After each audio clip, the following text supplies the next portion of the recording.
China is known as the home of tea.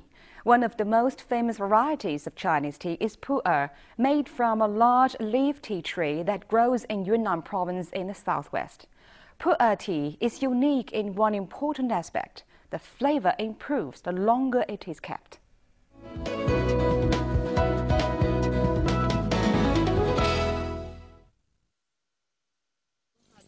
八家 County in Xishuangbanna has been home to members of the Han ethnic group for many centuries.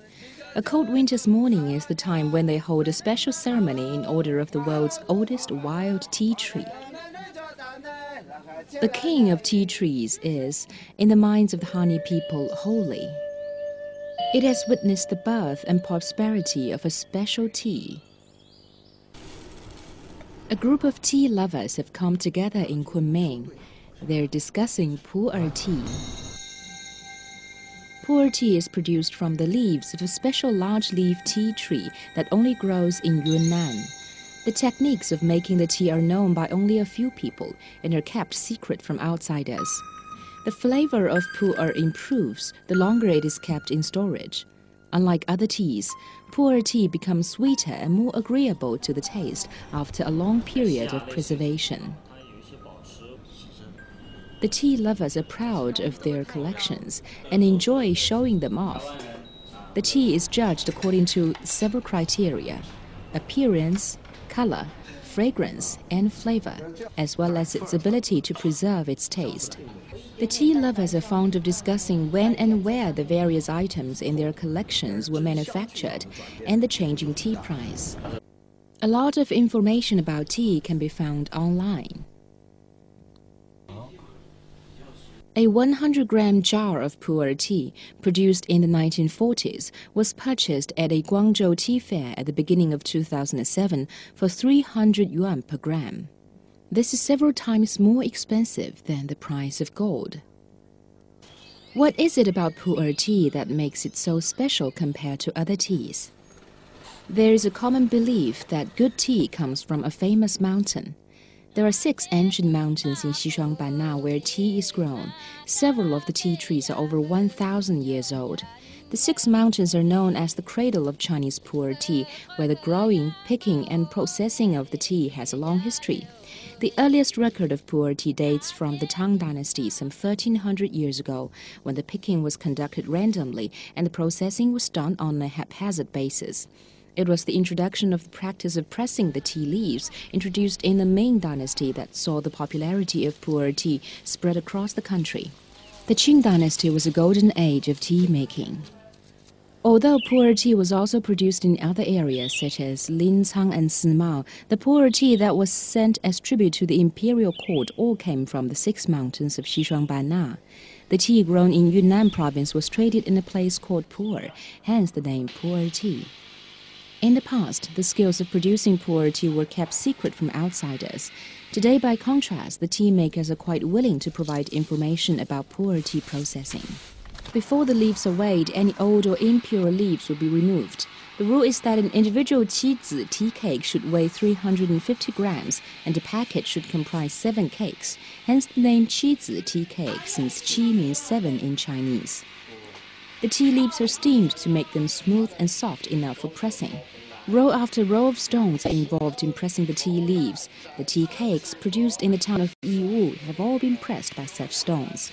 The equipment used in tea processing, including the cloth bags and pressing stones, are non-mechanical. Using natural tools preserves the perfume of the tea leaves, something that ensures that it's far superior to the tea mass-produced in factories. The tea processing work has its own traditions. There are many families in Yiwu that have been working in tea production for many generations. During the mid to late Qing Dynasty, as a result of many factors including warfare, the tea-producing mountains of Yibang and Manzhi were in a period of decline.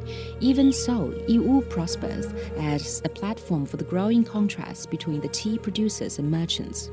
The tea trade was the basis on which Yiwu developed. Still today, there is a clear evidence of the historical prosperity brought to Yiwu by the tea trade. The early tea pressing devices are a lot heavier than those used by He Tianneng. It's hard to know when the ancient tools first came to use, but the smooth handles bears testimony to the many hands that have wielded it. Yiwu residents refer to a private possession of Chejixin as a key part of the town's tea-making history. The board has been in the Che family for 6 generations. Many people have expressed an interest in buying the old board from Chejixin. Che explains that he allows guests to have a brief look at it out of politeness. However, he is generally reluctant to show it to outsiders. The loft used to contain a number of dust-covered items. One by one, Chejixin moved them all out.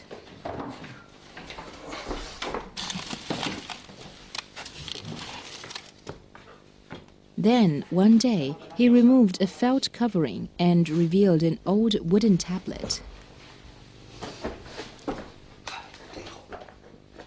The tablet is an important souvenir of Pu'er tea's development.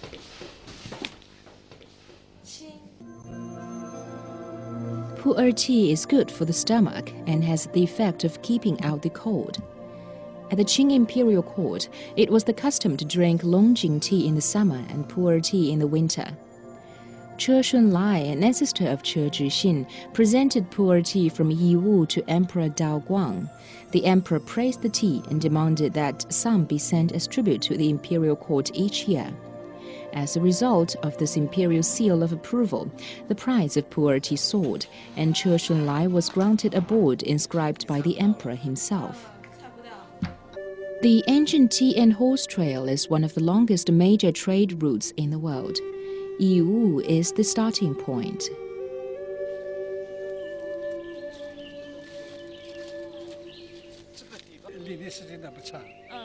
Xishuangbanna and the surrounding areas used to be plagued by epidemics, so the caravans judged the times of their arrival in the tea-producing areas, according to the traditional Dai calendar. This meant that the tea leaves could be kept in storage in Xishuangbanna's hot and humid climate for up to a year, before being transported to Tibet, central China, and even overseas. In addition to the storage period, fermentation also took place during the long journey.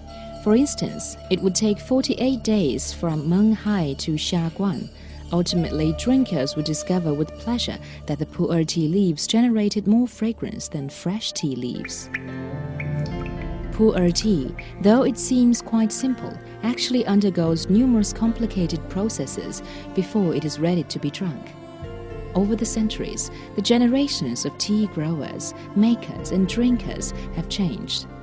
But the ancient tea and horse trail, the tea mountains, and the tea trees remain the same.